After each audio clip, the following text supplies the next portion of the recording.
Hey everyone, it's Felix. I'm talking about a story that I tell in full in a video that I've linked in the description. So if you want to know the full story, just go look in the description, get it. Um, Basically, I had a teacher who had a novelization of Close Encounters of the Third Kind, and she actually ripped out the last page of the book, which was the page where the aliens actually come out of the UFO, and then the guy actually goes with them into the UFO and goes up into space. Like, and if you didn't know what happened in this, like, 40-50-year-old movie, now you do. A bunch of stuff happens before that. It's still worth watching, I promise. And the thing is, like, my parents knew what happened in the movie, so they were able to tell me what happened in the book.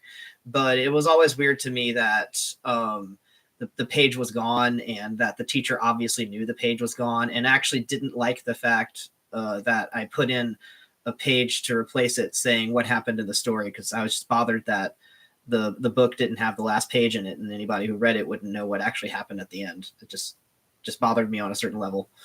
And I want to talk a little bit more in detail about what it means that she deleted the aliens from the aliens book. Because it's really intriguing to me that she let the book stay in her library. Like, instead of just taking Close Encounters of the Third Kind, the movie novelization, out of her classroom library and not having it in her classroom library, she took the last page out of the book. She censored the book instead of removing the book. And I'm not sure if I've ever seen a real official library do this. This was just like her classroom library where she just had like a shelf of books off to, like, the side, where people could grab books for reading time if they wanted.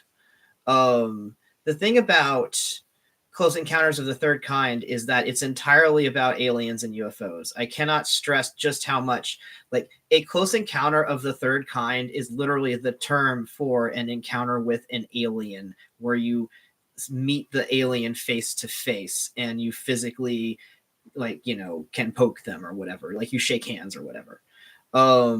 Like, that kind of title for the book means that someone is going to be face to face with an alien by the time this book is done. It's just a guarantee.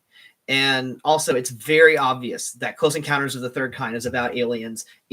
Everyone knows that Steven Spielberg did a movie about aliens, and it's called Close Encounters of the Third Kind. It's a huge part of just common knowledge. And this was in, like, the early 90s or late 80s. So this was, like, a film that people were constantly referencing. In fact, I think that there may have been a re-release of it, his, like, director's cut or whatever, that might have actually even come back into theaters at the time to revitalize people's knowledge of it. So just deleting the aliens from this book is not something you can sneak by. It's not a subtle gesture. But also, since the last page was ripped out, and it was obviously ripped out, like, it was obviously gone, in no way did it seem like the book came to a conclusion. It stopped mid-sentence. It was also just obvious the book had been tampered with. So, I don't understand how she didn't expect to get somebody to basically be like, hey, so your book's page is gone? That's weird. You're an English teacher. You are supposed to teach stories. It's your job. And your book's page is gone. So wouldn't you want to know this happened under your watch? Which is the reason that I told her I thought she would be concerned. I didn't know it was her fault. And so what would make someone do something so obvious? It's not sneaky. It's definitely not the perfect crime, because she doesn't get away with it. Everyone can tell that someone removed the book page. If she doesn't seem upset the book page is gone, it's obvious that if she didn't do it herself, then she likes the fact that it's gone.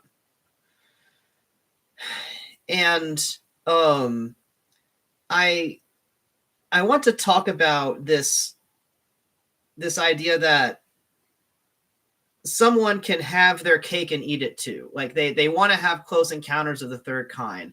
They want to have the entirety of Close Encounters of the Third Kind, just not the part where aliens show up on screen. That was the one part that was too much. the one part where a human and alien meet face to face, you know, shake hands, whatever. That was too much. It's just you cannot go that far.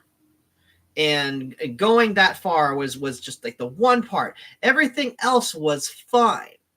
I don't understand how it is fine though, because everything else is leading up to mankind meeting alien kind.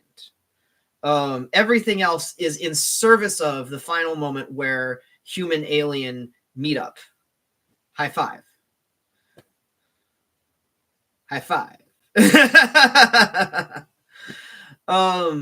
And so the idea that she could just remove this and no one would question it. She was an 8th grade teacher. This was like, it wasn't junior high only because they decided not to call that junior high in that particular school district. But in another school district, they would have called it junior high. Everybody in that class was going to go to high school the next year. So these are teenagers. And like these are people who are naturally prone to question, naturally prone to, you know, not buy with the system and go with exactly what it is that you tell them. Naturally curious. And so just strange that she didn't think anybody would notice or anybody would ask. And I don't know. She could have gone under the assumption that no one would read the book, but I find that strange because why have it there? It was just one of the weirdest things. So what makes it okay to have everything else in there but the alien? Because I want to mention that everything else in there is UFOs on screen, seeing them fly around, and they are confirmed to be aliens from outer space flying the UFOs. Like that's something they are talking about with their dialogue. There are words in the book that were not ripped out that said there are aliens, they exist, and they're flying the UFOs around. They didn't say it like that because that would be terrible dialogue. There's even some scenes that happen in the book that are additional to the movie. They have some things happen in the book that they weren't able to film in the movie, or that just didn't fit into the film's narrative, so they didn't keep it in. And so you actually get more of what's going on with the aliens and their link with the humans that are in the story. You get this huge exploration of how, like, you know, there are certain humans on Earth who are getting the signal that aliens are going to show up, and they feel compelled to show up where the aliens show up. They feel drawn to this place. They know something's going to happen. And then they see lights whenever they go outside. They see, you know, UFOs and stuff like that. They, you know, Close Encounters of the Third Kind is in every way just like the quintessential UFO story. It is everything that a UFOologist, UFO fan would want to see in a movie. Given that movie was made in the early 80s.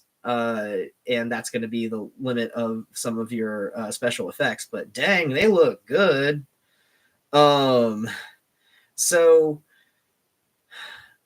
the thing that is missing from the story is not all that stuff I just talked about. It's whenever the aliens come out of the ship and you see them, and the human comes up to them and meets them. That's the only part that's gone. Before this, humans and aliens are purposely communicating with each other, like outright. They are playing music to each other. One, you know, is playing they're playing music, combinations of music notes back and forth to show that they can have a dialogue, that they have an understanding with each other, that they can do communication.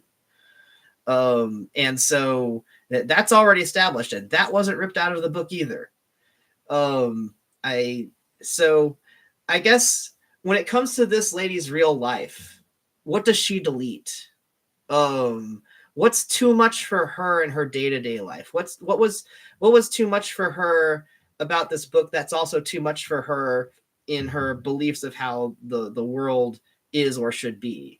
Because apparently It's okay for UFOs to exist in her world. It's okay for there to be aliens in the UFOs. It's okay for those aliens in the UFOs to communicate with NASA in a control center somewhere. It's just not okay for those UFOs to land, for aliens to come out, and for us to be like, boop, hi. And it's not okay for the guy to get into the UFO and to go up into space with them.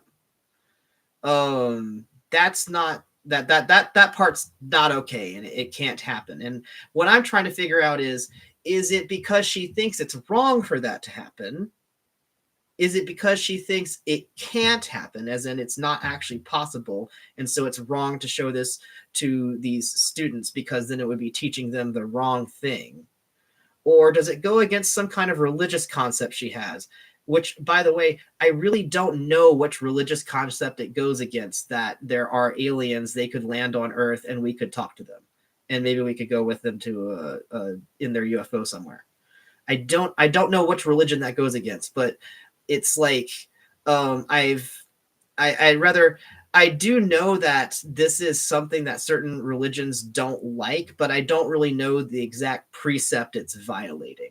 One of the ones I have heard mentioned vaguely is that the idea that there's another intelligent species out there in the galaxy, but they don't worship Jesus. But like, I don't understand how you could just maybe hand wave that away with like, could we have a conversation about Jesus at some point, or we have a conversation about, at some point they're going to talk about religion, and maybe the aliens do worship space Jesus and you just don't know yet. Like, do we have to have the aliens check off the Jesus check mark before you can accept them in your life? Because that's just unrealistic. It's just unrealistic as to how things are going to happen in a real story. Like, what is it that you want added? Because what you want removed doesn't make any sense, is kind of where I am with this lady. Like, I am always somebody about, like, what is it that we can also include here? What could make this better? Because removing the part where the guy actually encounters the alien literally removes the part that the title talks about. That is the close encounter of the third kind. Without that, we've only got first and second kinds, and the title is now wrong. You cannot have it that way and still have it be that same story. So what is wrong with it ending that way? What is wrong with there being contact with aliens and then information exchange and then going out and traveling with them to see what their world is like? And they don't say he won't come back. Like, they just had some people that the aliens brought back. So it's implicit there that you can come back. You just don't know what's going to happen whenever you go. You don't know when you're going to come back necessarily. But yeah, so I think that it's very underhanded to just remove the page and not confront this reality with your own logic, to just pretend that it was never there and pretend that the story ended before it got to that point. That's very wishy-washy and pretty cowardly. It's always kind of stuck with me. It's something that happened to me in 8th grade. A page got removed from a book by an English teacher, and she never really owned up to why she did that. She just acted weird about it.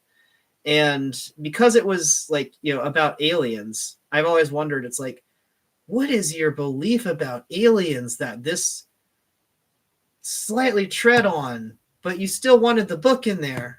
It's the part where she keeps the book in the class that really gets me. I don't understand why you would even keep the book in the class at this point. Just, if you're gonna do censorship, at least own that. Don't pretend that you're not.